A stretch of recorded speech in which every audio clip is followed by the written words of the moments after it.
Ang lesson po na aking isi-share ngayon ay para po sa children, sa children ministry. And of course, mas maliwanag na matutunan ng mga bata ang salita ng Diyos kung ito ay ginagamitan natin ng mga cutouts, drawings, color. Kaya yun po ang ating gagawing presentation ng araling ito para po sa children ministry. Ang una ko ipipresent sa inyo ay ang kulay yellow. Ang kulay yellow, gumawa po ako ng cutouts, dinikit ko yellow. At mapapansin nyo po dito sa cutout na to ay mayroong 12 pinto. 1, 2, 3, 4, 5, 6, 7, 8, 9, 10, 11, 12. 12 pinto. Ang idea po nito ay patungkol sa kaharian ng Diyos. At ito po ang kulay yellow. Bakit yellow? Sapagkat ang yellow ay nagsisimbolo ng ginto. Sapagkat ang kulay ng ginto ay kulay yellow. At ayon sa salita ng Diyos na ating mababasa sa Aklat ng Pahayag, chapter 21, verse 21. Ganito po isinalarawan ni Juan ang kaharian ng Diyos o ang langit sa madaling salita. Sabi po niya sa verse 21, perlas ang 12 pinto. Bawat pinto ay yari sa iisang perlas. Purong ginto ang lansangan ng lungsod at kumikinang na parang kristal. Kaya po ginto, kaya po yelo. Alam po natin ang Aklat ng Pahayag ay sinulat ni Apostol Juan ayon sa ipinakita ng Diyos sa kanya. Kung ano ang kanyang nakita, iyon ang kanyang isinulat.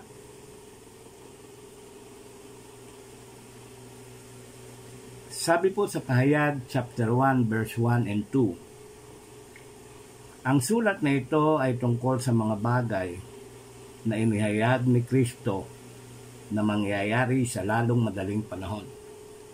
Ibinigay ito ng Diyos kay Kristo upang maihayag naman sa mga naglilingkod sa Diyos. Kaya, inihayag ni Kristo sa lingkod niyang si Juan sa pamamagitan ng anghel na kanyang isinugo. Ako si Juan at pinatotohanan ko ang lahat ng nakita ko tungkol sa inihayag ng Diyos at sa katotohanang itinuro ni Kristo Jesus. Kaya nga mga kapatid, sa Pahayag 21 verse 21, kung ano ang kanyang nakita, ayon sa kanyang nakita, ang katangian ng kaharian ng Diyos, o sa madaling salita, ang langit, ay kanyang sinabi na mayroong 12 pintuan na perlas, bawat pinto ay yari sa perlas, at purong ginto, pure gold, ang lansangan at kumikinang na parang kristal. Yan po mga bata, ang kaharian ng Diyos.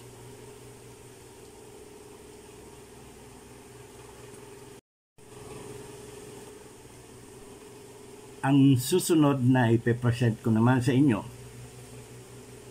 ay walang iba kundi ang impyerno. Nakita natin yung mga kulay pula, yan yung mga naglalagablab na apoy, at yung mga taong itim na yon, iyon yung mga taong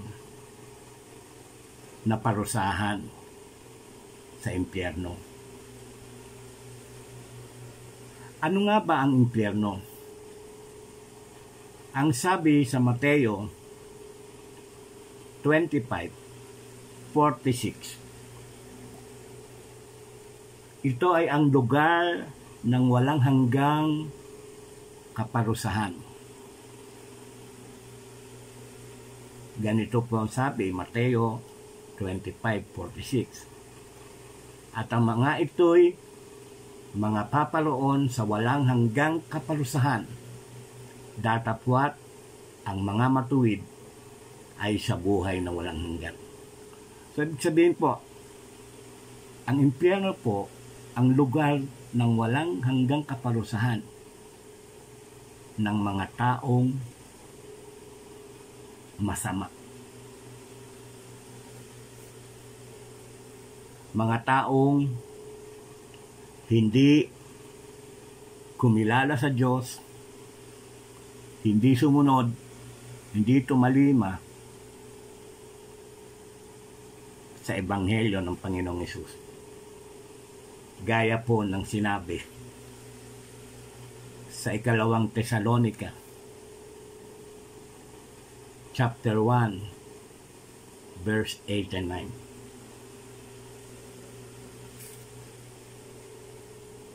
9. Na magiganti sa hindi nagsikilala sa Diyos at sa kanila na hindi nagsitalima sa Ebanghelyo ng ating Panginoong Hesus, na siyang tatanggap ng kaparusahan na walang hanggang kapahamakan mula sa harapan ng Panginoon at mula sa kaluwalhatian ng kanyang kapangyarihan. So, ibig sabihin po, ang impyerno ay ito ang lugar ng walang hanggang kapahamakan. Sabi kanina sa Matthew 25 verse 24, ito ang lugar ng walang hanggang kaparusahan. At sa 2 Thessalonica na ating huling binasa, sabi, ito ang lugar ng walang hanggang kapahamakan. Sino po yung mga napahamak? Sabi po dito,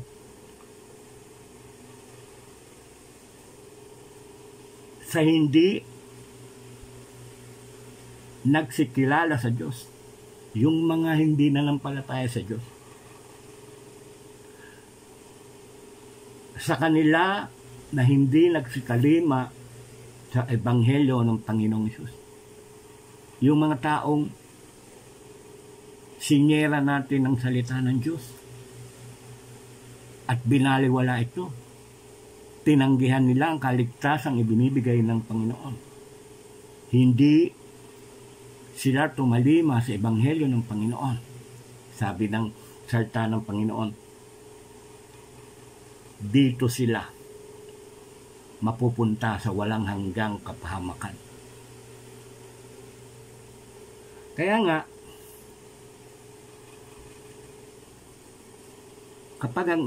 kapag ang isang tao ay hindi kumilala sa Diyos at hindi tumalima sa Ebanghelyo ng Panginoong Hesus, siya ay tatanggap ng walang hanggang kaparusahan at walang hanggang kapahamakan doon sa lugar ng impyerno.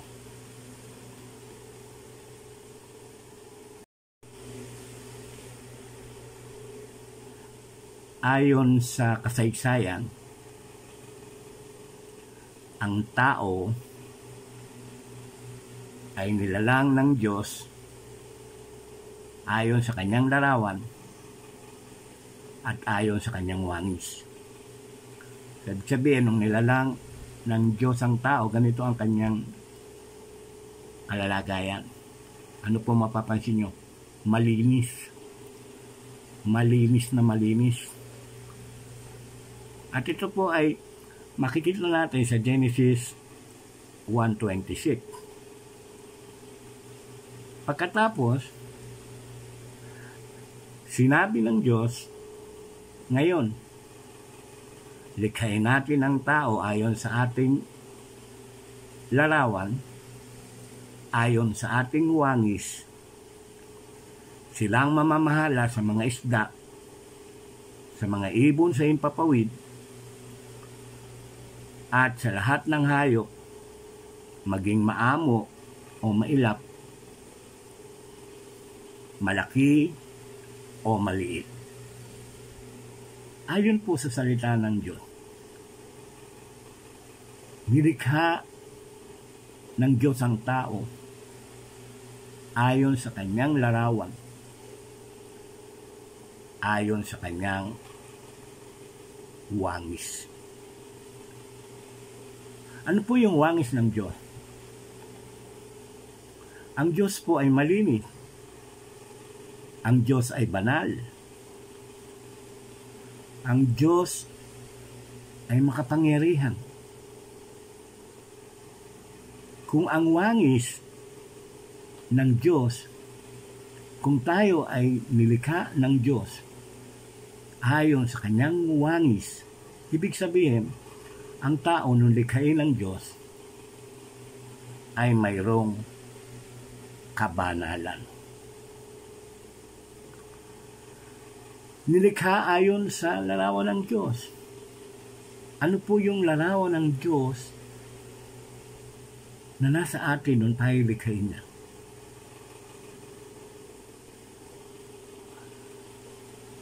Tayo po ay may kapangyarihan na mamahala sa mga isda, mga ibon sa himpapawid, sa lahat ng hayop, maamo o mailap, malaki o maliit. Yan po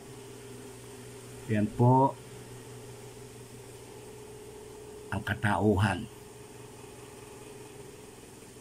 ng tao nang siya ay likhain ng Diyos.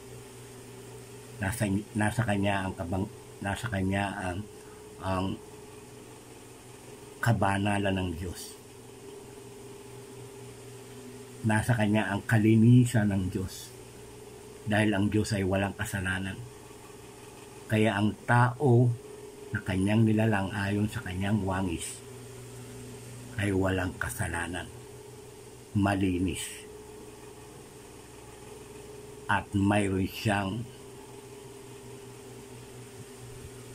kapangyarihan na pamahalaan ang mga isda, ang mga ibon sa himpapawid, at ang lahat ng hayop, maamo, mailap, malaki o maliit. Yun po ang kalalagayan ng tao nang likhain siya ng Diyos.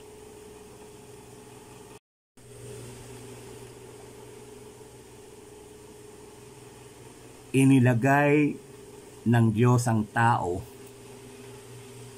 sa halamanan ng Eden. Mapapansin po natin yung puso ng tao ay busilak. Busilak kasi nilalang siya ng Diyos ayon sa wangis, sa larawan ng Diyos. Busilak yung puso niya. Wala pa siyang kasalanan. Wala siyang kasalanan noong ang tao ay ilagay ng Diyos sa halamanan ng Eden. At ito po ay mababasa natin sa aklat ng Genesis chapter 2 verse 15 17 to 17. Sabi po rito, pinatira ng Panginoong Diyos sa halamanan ng Eden ang taong nilikha niya para mag-alaga nito. At sinabi niya sa tao, makakakain ka ng kahit anong bunga ng punong kahoy sa halamanan, maliban lang sa bunga ng kahoy na nagbibigay ng kaalaman kung ano ang mabuti at masama, sapagkat sa oras na kainin mo ito, tiyak mamamatay ka. Kita niyo po ang kausap ng Diyos dito sa tagpong ito noong pinatira niya ang tao sa halamanan ni Eden. Nung kausap ng Diyos ang tao, taglay niya ang kalinisan, ang busilak na puso, ang larawan at wangis ng Diyos na lumikha. At inilagay nga niya ang tao sa halamanan ng Eden.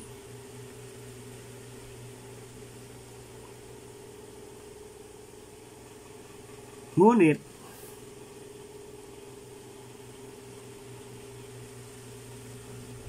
dumating ang manunukso.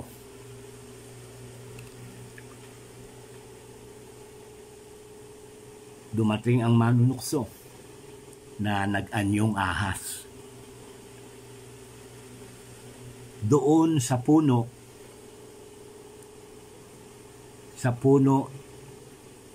na sinabi ng Diyos na puno ng nakakaalam na masama at ng mabuti.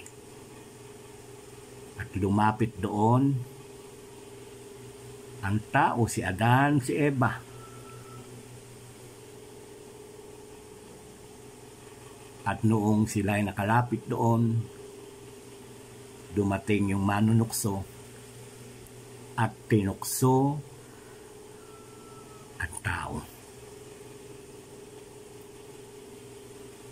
Ito po ay makikita natin sa aklat ng Genesis chapter 3 verse 1 to 7.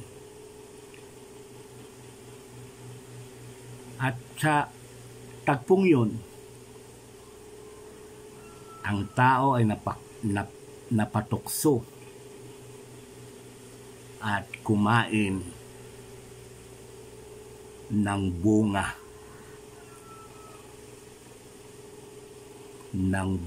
ng punong nakakaalam na mabuti at masama. at sa kanilang pagkain, sinuway nila ang Diyos, sila ay nagkasala. Ang tao ay nagkasala. Dahil sa kasalanan, ang relasyon ng Diyos at ng tao ay namatay. Hindi na matingnan ng Diyos ang puso ng tao sapagkat ang puso ng tao ay nagkaroon na ng kasalanan. Yung puso ng tao na dating busilak, dating malinis, ay naging kulay itim, marumi. Dahil sa kasalanan, hindi na matingnan ng Diyos ang tao. Namatay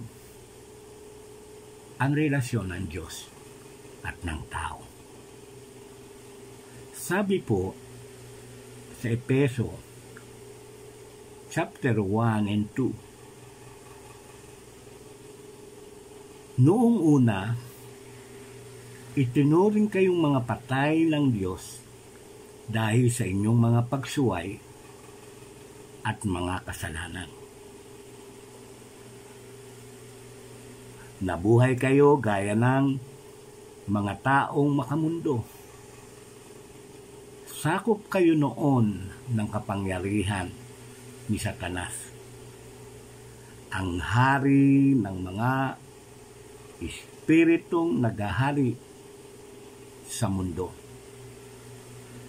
At siya rin ang espiritong kumikilos sa puso ng mga taong ayaw sumunod sa Diyos.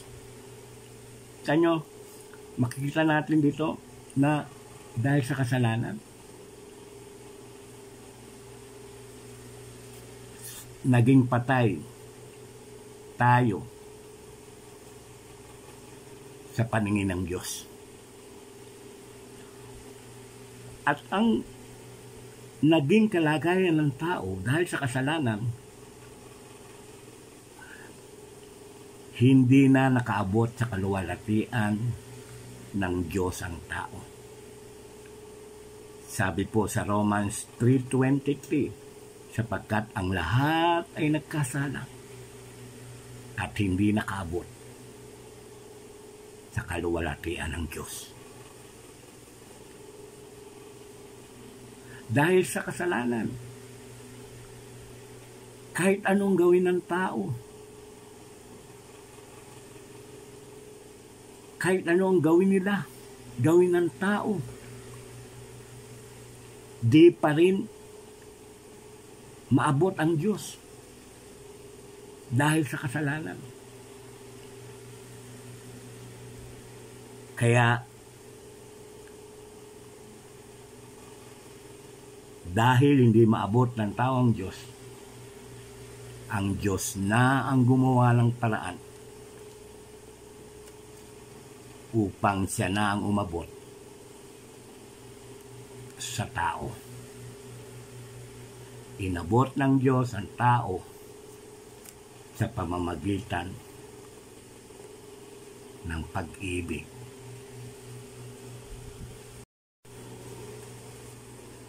Sabi po sa aklat ni Juan, chapter 3, verse 16, bagamat ang tao na makasalanan ay inibig sila ng Diyos.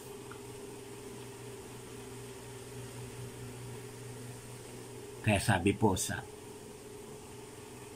Juan 3:16, sapagkat ganito ang pag-ibig ng Diyos sa mga tao sa sanlibutan, ibinigay niya ang kanyang buktong na anak upang ang sinumang sumampalataya sa kanya ay hindi mapahamak, kundi magkaroon ng buhay na walang hanggan.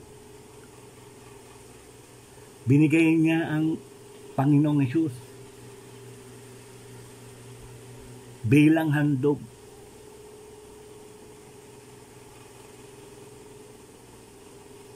Binigay niya ang kanyang sarili hanggang mamatay sa krus upang maalis ang kasalanan. Sabi po ni Juan, pinakilala ni Juan na ang Panginoong Hesus na bugtong na anak ng Diyos ay binigay ng Diyos, na siya ang kordero ng Diyos na mag-aalis ng mga kasalanan ng sanlibutan. Sabi po sa John o Juan 1:29, kinabukasan nakita ni Juan si Jesus na papalapit sa kanya. Sinabi niya sa mga tao, narito ang tupa ng Diyos na inihahandog upang mag-alis ng kasalanan ng mga tao sa mundo. Makita natin na ibinigay ng Diyos ang kanyang buktong na anak bilang handog. Bilang handog na mag-aalis ng kasalanan ng sanlibutan. Ibinigay ng Diyos ang Panginoong Hesus upang mamatay sa krus para sa kapatawaran ng ating mga kasalanan. Sabi po sa unang Pedro chapter 3 verse 18, sapagkat si Kristo nga'y pinatay kahit wala siyang nagawang kasalanan, at minsan lang siya namatay para mapatawad ang kasalanan natin.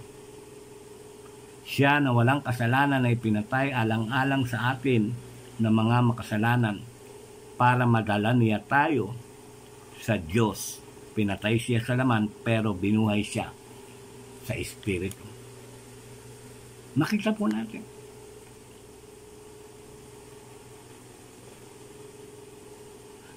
Namatay sa krus ang Panginoon upang mapatawad ang ating mga kasalanan. Kahit wala siyang kasalanan, siya ay namatay sa krus. Siya ay pinatay. Ang sabi dito, para madala niya tayo. Para tayo na hindi nakalulugod sa Diyos. Para tayo na hindi na nakakaabot sa kaluwalhatian ng Diyos. Ay madala niya sa Diyos. Maibalik niya ang relasyon natin sa Panginoong Diyos.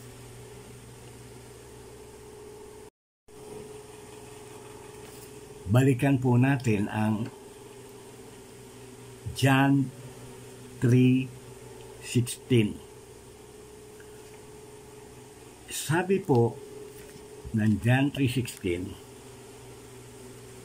sapagkat ganito ang pag-ibig ng Diyos sa mga tao sa sanlibutan, sa mga taong makasalanan. Sapagkat ganito ang pag-ibig ng Diyos sa mga taong makasalanan sa sanlibutan.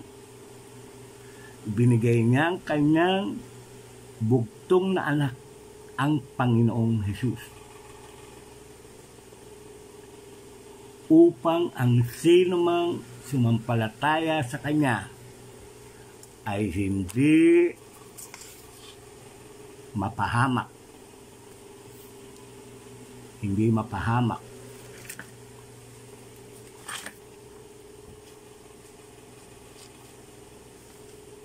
Yan. hindi mapahamak. Sino mang sumampalataya sa Kanya ay hindi mapunta sa impyerno. Hindi makaranas ng walang hanggang kaparusahan. Hindi makaranas ng walang hanggang kapahamakan.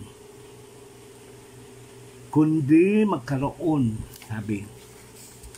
kundi magkaroon ng buhay na walang hanggan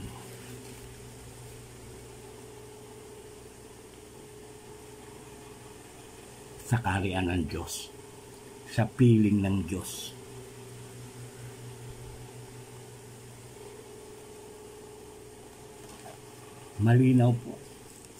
Malinaw po sinasabi ng Panginoon. Sino man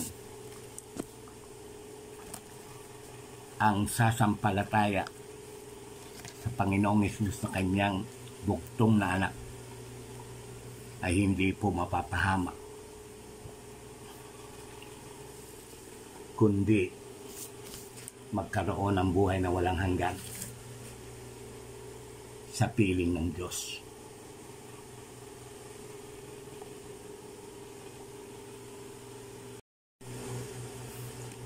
Sino mang sumampalataya ay hindi mapahamak, kundi magkaroon ng buhay na walang hanggan. Ang tinatawag na pananampalataya, ang tinatawag na sumampalataya ay mayroong tatlong hakbang, tatlong elements. Una,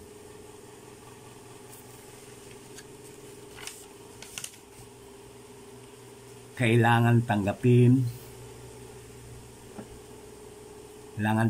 natin na tayo ay makasalanan.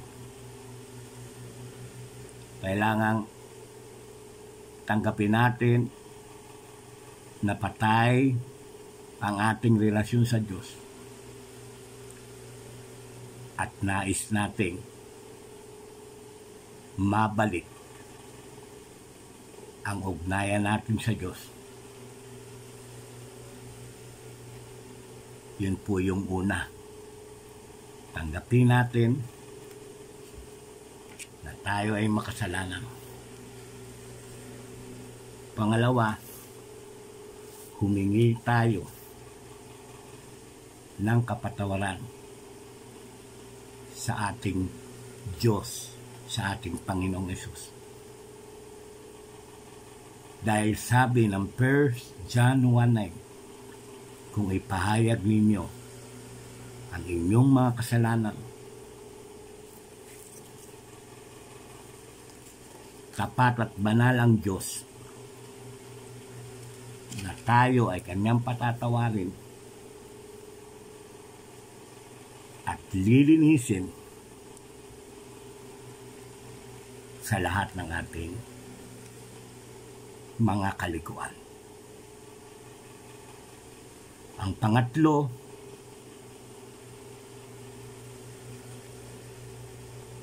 manampalataya tayo sa Panginoon. Sa Panginoong Hesus na Siya ay namatay nang dahil sa ating mga kasalanan. Tanggapin natin Siya sa ating mga puso bilang Panginoon at tagapagligtas.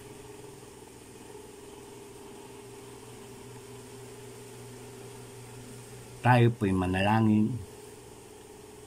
Panginoong Diyos, salamat sa oras na ito. Maliwanag po na aking naunawaan ang iyong mga salita.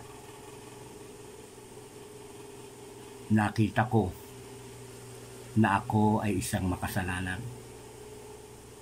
Nang dahil sa aking mga kasalanan, hindi po ako nakakaabot sa iyong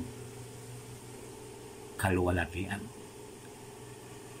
Ngunit salamat sapagkat bilang makasalanan, ako po yung inibig, binigay mo sa akin ang Panginoon upang siya ay mamatay, upang ako ay linisin, upang ako ay tuusin, patawarin sa aking mga kasalanan, at bigyan ng buhay na walang hanggan. Humingi po ako, Panginoon, sa iyo ng kapatawaran sa lahat ng aking kasalanan. Salamat po, Panginoon, sa kapatawaran ng binigay mo.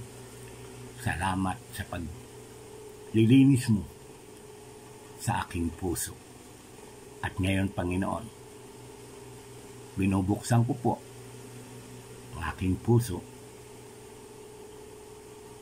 Tinatanggap ko at inaanyayahan ng Panginoong Hesus na pumasok sa aking puso bilang Panginoon at tagapagligtas. Ikaw na po, Panginoong Hesus, ang maghari sa aking buhay ngayon, magpakailanman. Sa pangalan ni Hesus. Amen. Amen.